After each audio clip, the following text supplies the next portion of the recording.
الحمد لله رب العالمين والصلاة والسلام على سيد الأنبياء والمرسلين محمد وآله وصحبه أجمعين وبعد.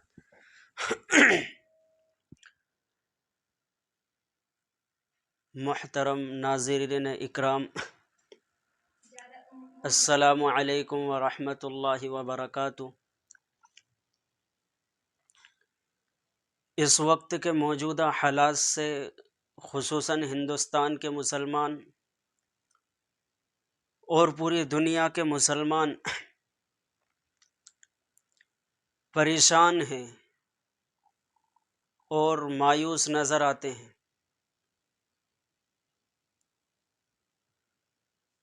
اور مسلمان یہ سمجھ رہے ہیں کہ مسلمان ہر طرف بے حیثیت، ذلیل، پسپا اور ان کی کوئی عزت نہیں۔ مسلمان مایوسی کے حالات سے دوچار نظر آتے ہیں، جبکہ حقیقت یہ ہے کہ اس سے پہلے مسلمانوں پر جو حالات اور آزمائشیں آئی وہ آج کے مقابلے میں بہت زیادہ تھی۔ مسلمانوں پر ایسے وقت سے بھی مسلمانوں کو گزرنا پڑا کہ جس میں مسلمانوں کو گاجر اور مولی کی طرح ذبح کر دیا گیا، بھیڑ اور بکریوں کی طرح مسلمانوں کی گردنیں کاٹی گئی۔ تاریخ کا ایک بڑا مشہور اور معروف واقعہ ہے کہ بغداد پر جب تاتاریوں نے حملہ کیا اور وہ مسلمانوں پر اس طرح ٹوٹ پڑے جس طرح جنگل کے درندے ٹوٹتے ہیں، اور ایک شہر میں 18 لاکھ انسانوں کو ذبح کیا گیا اور مسلمانوں کے خون سے ہولی کھیلی گئی، اور مسلمانوں کا خون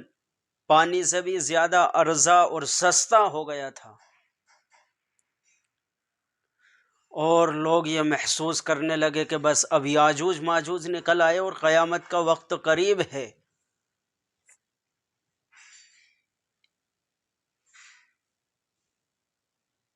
ظاہر ہے کہ ایک ایسا بھیانک اور خطرناک اور ہیبت ناک اور ہولناک حادثہ اور سانحہ تھا جس نے اس امت کی ریڑھ کی ہڈی توڑ دی، اور اس وقت سے یہ امت دوبارہ اٹھ نہ سکی اور اپنی طاقت کو مضبوط نہ کر سکی۔ جب تاریخ کے اوراق کا جائزہ لیا جائے اور تاریخ کا گہرائی سے مطالعہ کیا جائے تو یہ بات کھل کر کے سامنے آتی ہے کہ مسلمانوں کو جو شکست سے دوچار ہونا پڑا اور مسلمانوں پر جو ذبح حالی ان کے ساتھ کی گئی، اس سب کا قصور یہ تھا کہ مسلمان آپس میں تفریقے بازی کے شکار تھے، اور ایک مسلمان دوسرے مسلمان کے خلاف شکایت کر رہا تھا، اور ایک مسلمان دوسرے مسلمان کے خلاف جا کر کے غیروں سے، دشمنوں سے مدد کا مطالبہ کر رہا تھا۔ یہ صورتحال تھی۔ اس لیے آج کے اس ماحول میں، جس ماحول سے ہم گزر رہے ہیں خاص طور سے ہندوستان میں، اس میں مسلمانوں کو متحد ہو کر، مجتمع ہو کر، ایک قوم کی طرح ہو کر، ایک جسم اور دو جان کی طرح ہو کر کے مسلمانوں کو متحد ہو جانا چاہیے، اور آپس کے تفریقہ بازی، لڑائی جھگڑے، اختلاف، انتشار، ان سارے مسائل کو بالائے طاق رکھ دینا چاہیے، اور یہ دیکھنا چاہیے کہ اس وقت دشمن کی نظر تم پر ہے، اور دشمن جس دن مسلمانوں کو نشانہ بنائے گا اس دن یہ نہیں دیکھے گا کہ یہ فلاں ہے اور یہ فلاں ہے، اس دن وہ یہ دیکھے گا کہ یہ شخص کلمہ لا الہ الا اللہ محمد الرسول اللہ پڑھتا ہے یا نہیں، یہ اپنے کو مسلمان کہتا ہے یا نہیں؟ اس لیے مسلمانوں، آج کے اس دن میں جب کہ پوری کفر کی طاقتیں اکٹھی ہیں اور ہر طرف سے مسلمانوں پر یلغار ہے، مسلمانوں کے خلاف سازشیں ہے، مسلمانوں کا چاہیے کہ اس وقت متحد ہو کر کے اور یکجٹ ہو کر کے اپنے صفوں میں اتحاد پیدا کریں، اور پھر اسی آج کے اس دن میں مسلمان اس بات کا تہیہ کریں کہ ہم قرآن کے ساتھ،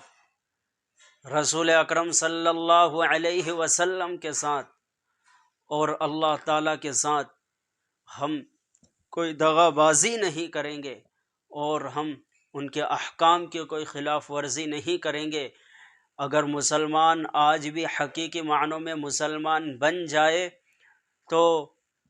پھر اللہ تعالیٰ آج بھی مسلمانوں کی اسی طرح مدد اور نصرت فرمائے گا، جس طرح بدر میں مسلمانوں کی مدد ہوئی، حنین میں مسلمانوں کی مدد ہوئی، اور مختلف مواقع پر اللہ تعالیٰ کی نصرت، اس کی مدد اور اس کی تائید مسلمانوں کو حاصل ہوئی، آج بھی حاصل ہوگی۔ لیکن اس کے لیے ضروری ہے کہ مسلمان اگر کافروں کے مقابلے میں، ملحدوں کے مقابلے میں، مشرکوں کے مقابلے میں، دشمنوں کے مقابلے میں سیسا پلائی ہوئی دیوار کی طرح بن کر رہنا چاہتے ہیں، تو ان کو چاہیے کہ وہ اپنے آپ کو اور اپنی نسل کو قرآن سے وابستہ کر دیں۔ فلسطین، غزہ اور وہاں کے مظلوم مسلمان وہ ایک طویل عرصے سے ایک ایسی ظالم اور جابر اور مجرم اور غاصب طاقت کے مقابلے میں اس طرح جرأت کے ساتھ، ہمت کے ساتھ، دلیری کے ساتھ اور ثابت قدمی کے ساتھ جمے ہوئے ہیں کہ دشمن شکست کھانے پر مجبور ہو گیا، اور انہوں نے دشمن کو دھول چٹا دی اور نالی کا کیچڑ چٹا دیا۔ اس میں راز کیا ہے؟ جب وہاں کی تنظیموں سے، وہاں کے ذمہ داروں سے اس معاملے میں جب بات کی گئی اور ان سے پوچھا گیا کہ کیا ہے اس کا راز کیا ہے، تو انہوں نے کہا کہ ہم قرآن سے، ہم اور ہمارے نوجوان قرآن سے وابستہ ہے،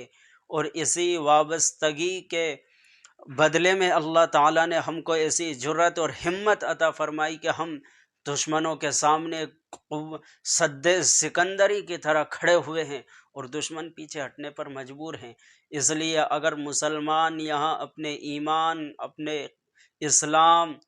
اور قرآن کی حفاظت اور دشمنوں کے مقابلے میں ڈٹ کر ثابت قدم رہنا چاہتے ہیں، تو انہیں چاہیے کہ پھر اپنے کو اور اپنی پوری قوم کو اور پورے نسل کو قرآن کے ساتھ وابستہ کر لیں۔ انشاءاللہ مسلمانوں کے، ہندوستان کے مسلمانوں کے ساتھ بھی اللہ تعالیٰ کی طرف سے وہی نصرت اور مدد کے فیصلے ہوں گے جو غزہ کے مسلمانوں کے ساتھ ہو رہے ہیں، فلسطین کے مسلمانوں کے ساتھ ہو رہے ہیں۔ اللہ ایسے نازک حالات میں امت میں اجتماعیت، اتفاق، اتحاد عطا فرمائے، اور مسلمانوں کو خواب غفلت سے بیدار ہونے کی توفیق عطا فرمائے۔ وآخر دعوانا ان الحمد للہ رب العالمین۔ السلام علیکم۔